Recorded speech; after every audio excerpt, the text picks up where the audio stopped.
Hey guys, this is Rishendra. So today we will be looking at another example for a combination of how to use a combination of Python, Streamlit, and SQL programs as a full stack.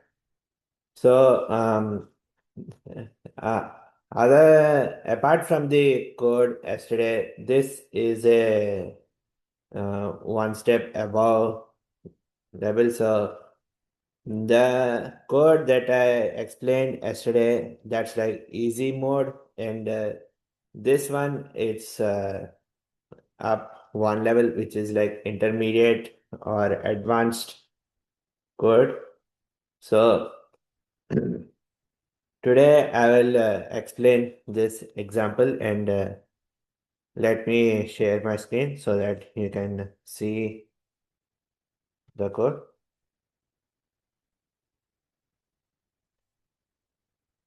Okay. I hope you can see the code. So this is another example for a combination of Python, Streamlit, and SQL. So as you can see here, we have the um, import functions that we used yesterday. So we have Streamlits for a web application, creating a web application, and MySQL connector for to connect Python with MySQL. And I told you this yesterday also, you can use SQLite 3, MySQL, or any database you want. So I'm using MySQL, and because of that, my import function is MySQL.connector. And there's pandas that are used for handling tables. And also there's a date and time function. So if for the yesterday's program, there is no date and time. I didn't import any date and time function. So for this one, I imported a date and time function. So to get the current date and time. And now, this one, this is the database connection and database connection. So there's a connectdb, and uh, this creates a reusable function instead of writing connection code everywhere. And this one, it connects to MySQL server, this part. So the host, I'm using localhost, and username and password. So those will be the same username and password that you created when you made a new MySQL server account. And now, as you can see here, I created a new database. So this database is inventory.db.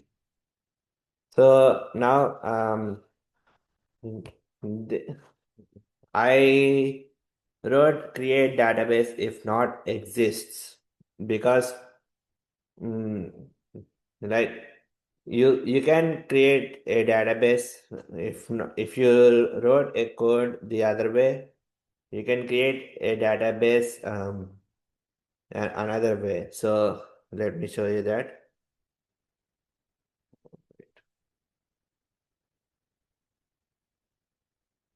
Yeah, so here I show databases.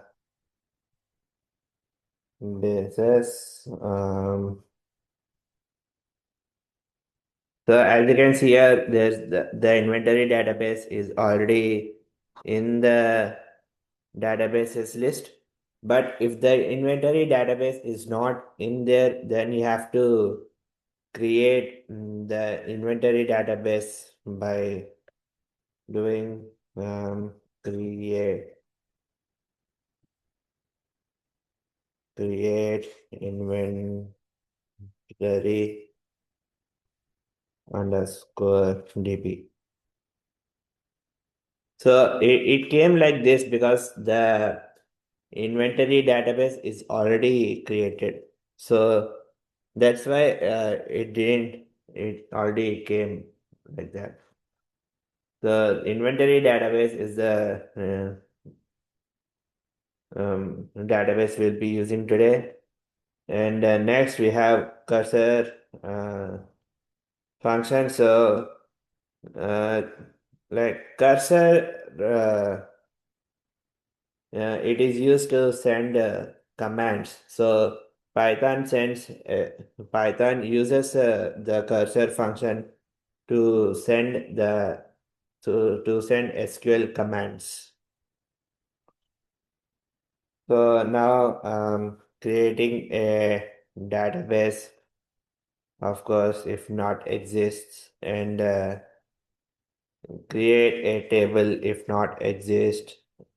So these will create the table, and as it can see here, this is the table, the headings of the table. So there's product ID, so product name, category, price, and stock. So these I will explain separately. So the I wrote them below separately to explain them better. And cursor dot execute. So you can see here sale ID, product ID, quantity, total price, sale date, foreign key, reference products. Uh, all of these I wrote below, so I can explain better.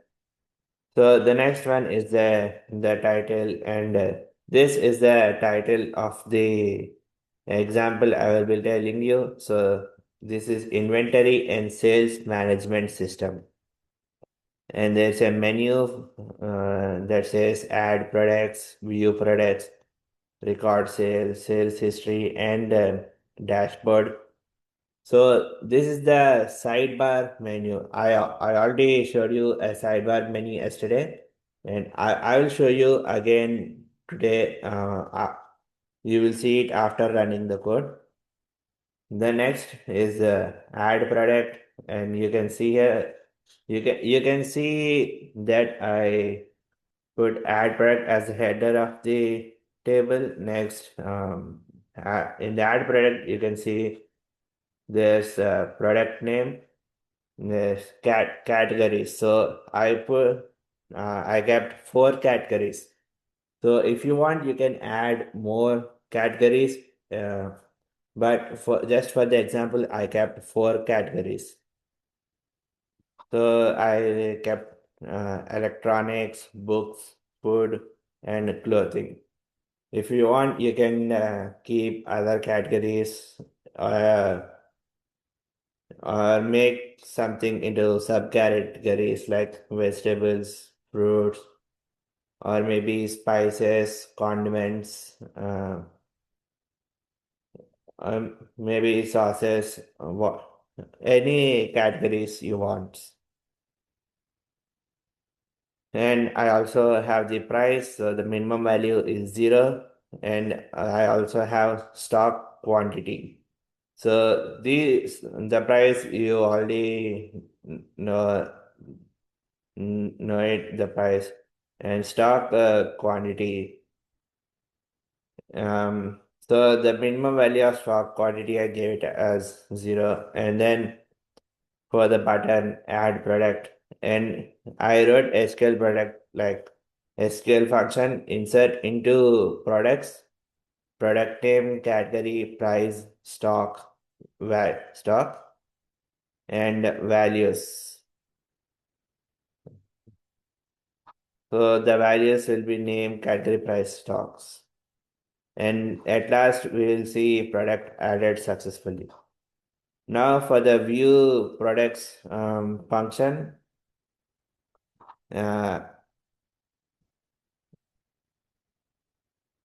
So there's uh, view products, the product inventory header, and select star from products.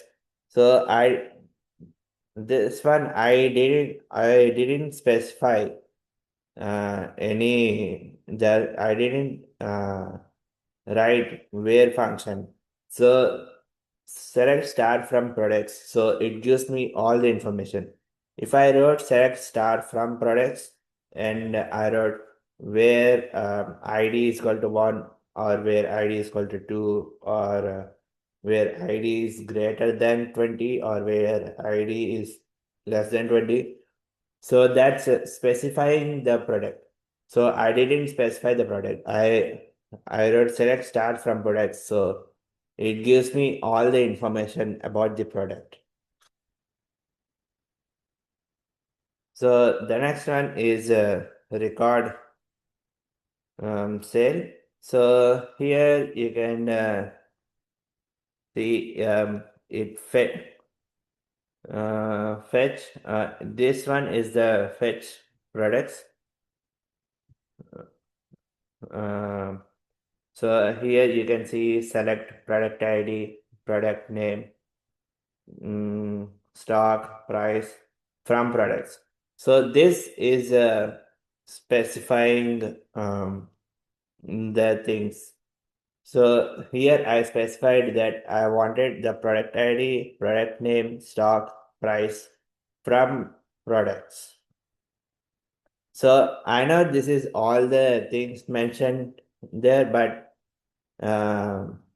if you want to specify something, you can write it as product ID, product name, or stock, or you can write it as only product ID and price. So, or you can write it as product name and price. So, yeah, it's you can do it like however you want. And also, uh, yeah, this one it retrieves all the data this specific line. So products is equal to cursor dot fetch also. It gets the data. So whatever data you added in the add products fun part, that product this one gets the information of that product from the add product or either view product. So um, you can see the product directory. So um, product directory, and it gives us the product ID and the stocks, and also there's a select box where you can select the product. So if you have multiple products to take care of, you can just click on the select box and you can select whatever product you want. And next, after the product is selected, you can do product ID, stock, price, and quantity is equal to uh, number input. And as you can see here, the quantity sold, for the quantity sold, I kept the minimum value as 1.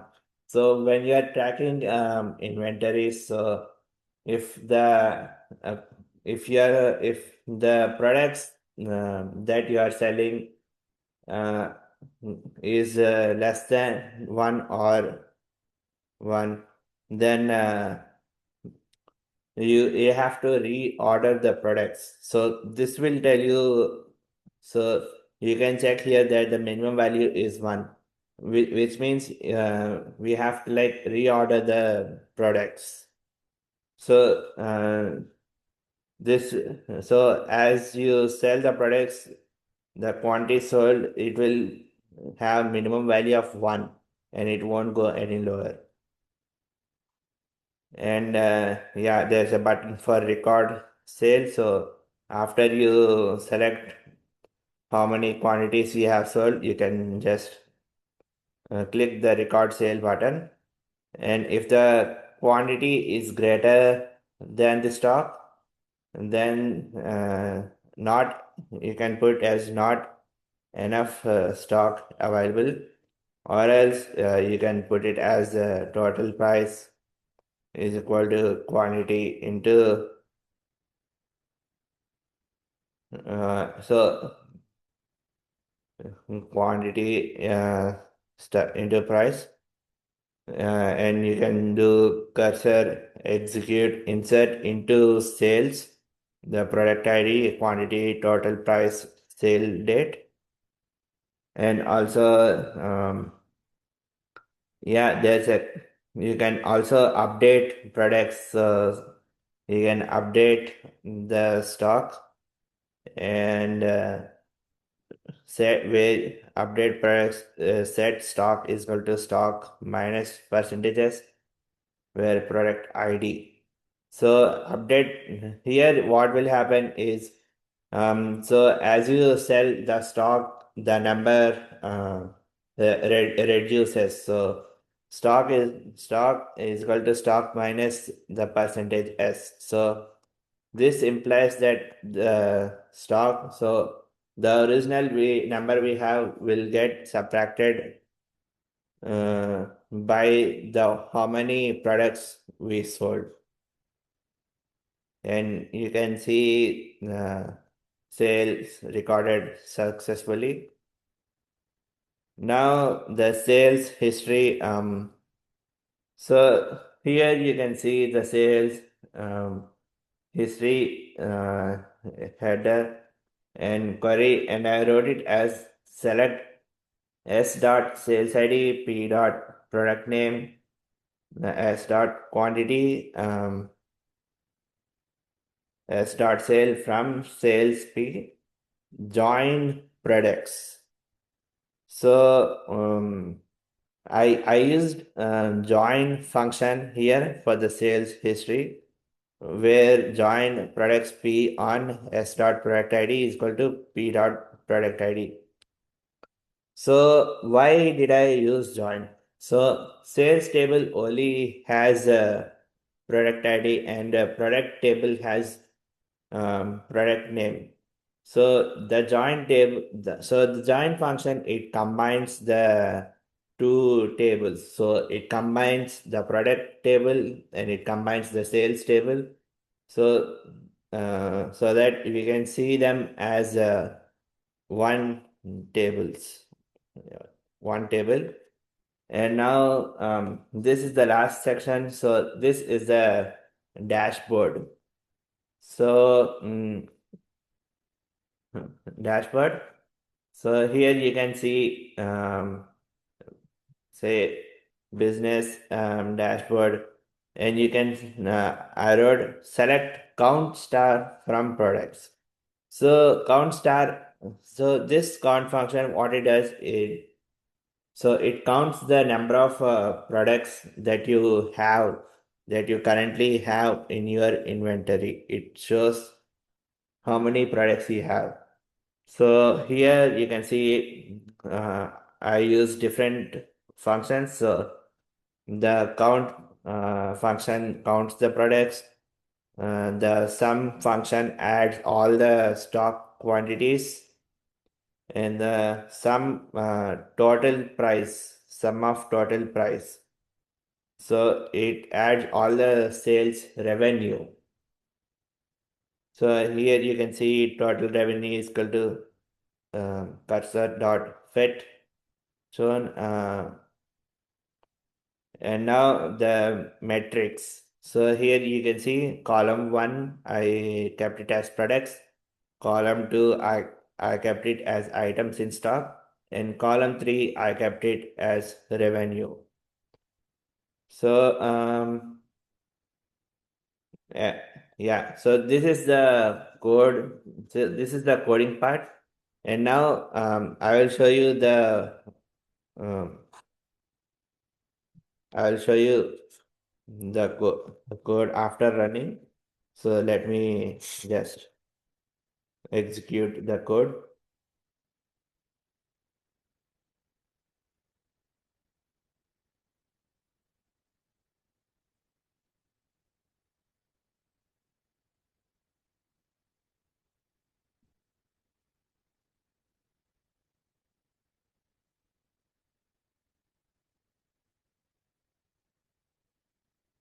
Okay, so this is the code after execution. So as you can see here, inventory sales management. So this is the add products part. So this is where you add the products. So here you can see you can type the product name as iPhone 16 or maybe iPhone 17, and then you can select the category as electronics, and you can set the price as like $550 and 65 cents, and you can put the quantity as like 8, and then add product. So you can see the product has been added successfully. So now if you go to view products, you can see the table. So the remaining two, I added it before just for testing of the code. So I added Doritos and Samsung S25 and Apple iPhone. So I added and I kept the categories as food, electronics, and the prices I kept as 599, $600 or $550. And the stock, as you can see, it's I kept the Doritos stock 6, Samsung stock 3, and iPhone 17 stock 8.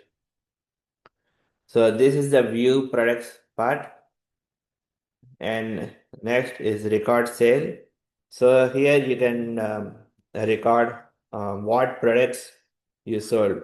So here you can see I have 3 products. So now if I select iPhone 17 and how many you sold, let's just put it as 3, and I type record sale.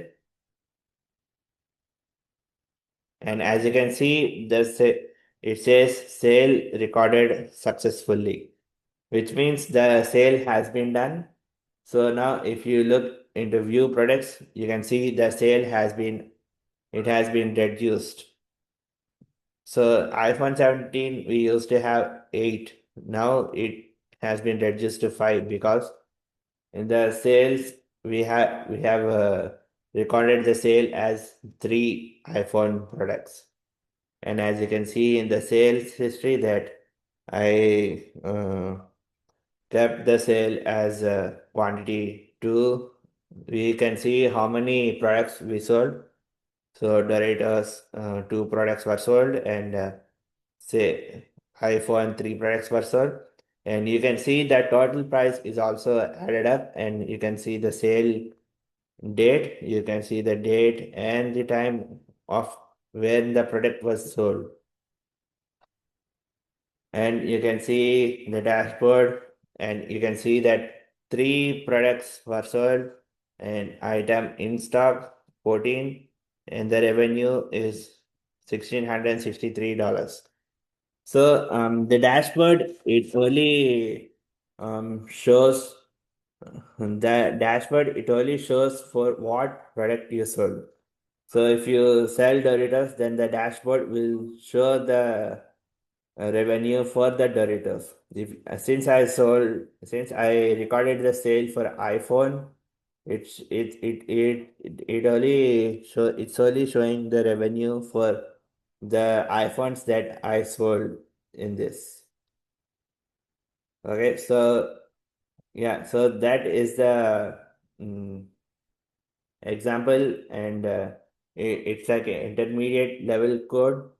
Uh, Yeah, so that's it for today, and thank you, and I will see you again tomorrow. Yep, thank you.